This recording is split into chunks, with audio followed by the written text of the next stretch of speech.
With 20 million album sales, a string of hit singles including Hall of Fame, The Man Who Can't Be Moved and Superheroes, and sold-out concerts across the globe. You'd forgive my first guests if they suffered from enlarged egos, but they remain three of the most down-to-earth people you could meet. Right now, as they mark the release of their brand new album, they are music's hottest property. I'm delighted to say they're here with us tonight for a chat and some music. Would you welcome, please, Glenn Power, Mark Sheehan and Danny O'Donoghue of The Script.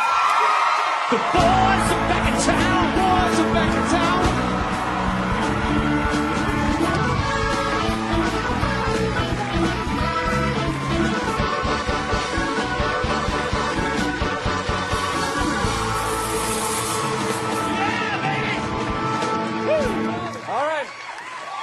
So, welcome back.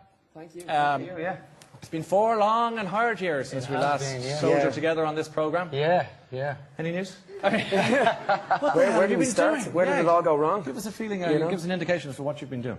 I guess obviously everybody's seen me on the Voice. The Voice UK. Giving my opinion. Yeah. But we kind of felt like at the time we really wanted to go back to being a band again. Yeah. So I left the show. I obviously got my Saturday nights back again, which was great. Must have been nice. But we went, obviously the success of Hall of Fame. We took the band around the rest of the world, so we spent about a year going out and being on tour. But while we were out on tour, we took a studio bus with us. So we had this, we were told it was an amazing studio bus.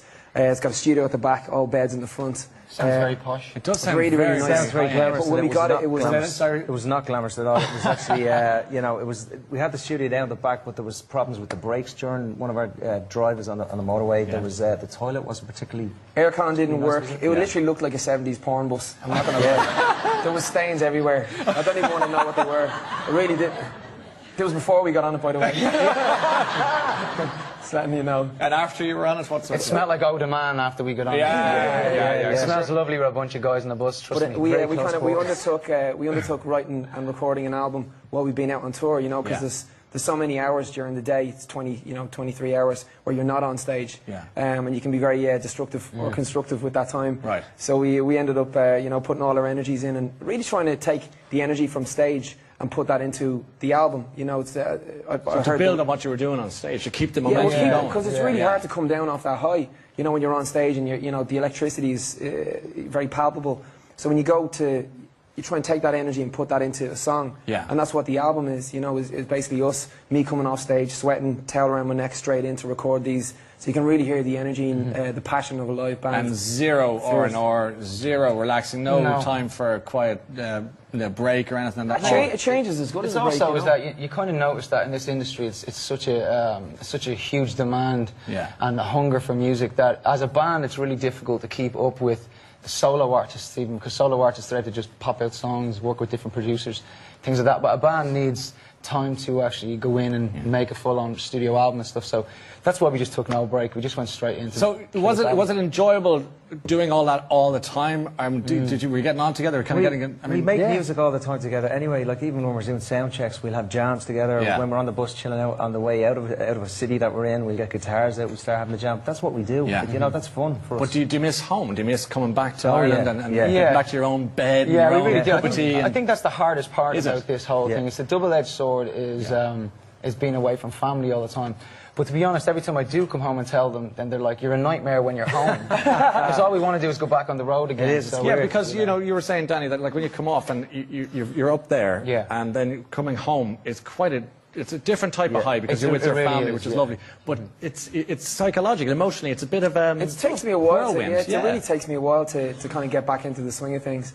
I did hear, I don't know if it's true or not, but apparently Bono's wife keeps him out of the house for about 3 or 4 weeks after he comes off tour, just to plateau and just to kind of chill out. I can totally empathise with that because it's really hard to come back. I'm not saying to normal life because it sounds pretentious, but it's a total departure from it. So it takes me a few days. He's right back in it again though. He's straight in with the kids and everything else, so he's like, he doesn't get a chance to breathe. What frustrates me the most is trying to find where the milk is in Tesco's every time I come home. Yeah. That's the worst. I'm going around again. Where is it? It was here last Moving on night. you. You know, when you've got tens of thousands of screaming fans and you're performing away there quietly, they don't know. Then in your head you're thinking, where's the milk going to be? My God. That's drummers for you, isn't it? Always the drummers. So when you come home, what's the first thing? What's your first? I need this. Is it Super Queen Yeah, sausage. Super Queen sausage. Chipper. I'm not going to lie. What about A you, Mark? good cup of tea is Cup of the tea. usual. It's the Is it? first thing I do when I get to Dublin. That's rock and roll, lads. I know, it really is. And chipper. You need a break, that's what I'm saying. You need a break from all the touring, you know? Come on, do a chipper. full detox. Fresh cod and chips from the local chippers. I had that today. Yeah. A banquet for a king. Yeah, Very I simple, really you know? felt like a king eating. I was like, yes. So And a big- cup of tea afterwards. It was amazing. Big gig tomorrow.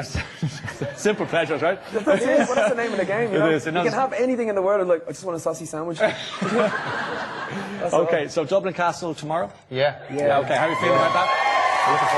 We're just super excited. There hasn't been a gig or a show in Dublin Castle in over 10 years, so we're really excited to promote obviously the album No Sound Without Silence. There, it's right in the heart of Dublin where this band started. So it's really, really nice to have a homecoming of sorts. I know the Aviva was a homecoming, but this feels really special because we feel very, very lucky to be on a fourth album in a very fickle industry, as you know yourself, and many people come and go. And for sure, yeah. Chairs, you know, we'll be hopefully hunting you for a few years. I to come. do you know what? I enjoy being hunted by you guys because you're fab. And it's a great success story for Ireland. You kept going and you're going out representing us. And I'm just thrilled to see you. So I'm looking forward to seeing you playing. We're having a hell of a time, you know. You are. See, you've got your Codaline, you've got, everybody's doing really, really You've got well. Conor McGregor music-wise. doing great. You've got Yeah, so, you many, know. so many Irish professionals Jose, now around yeah. the world doing brilliant. That Yeah, we're on the move again, I think. we're super Yeah. proud to be Irish at the moment. Around Yeah. Will you play You wanna be first? Irish? Will you play first now? Yeah, we'd love to. Yeah. Go for it. That's great to see you. We'll see you later on. It's a script.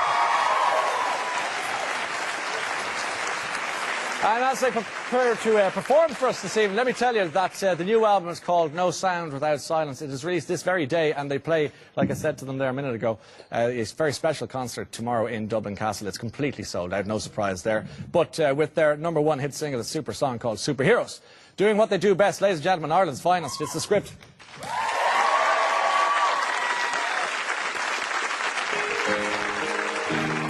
You ever wonder why superheroes are born? Well, I gotta tell you, sometimes they're not born. They're made.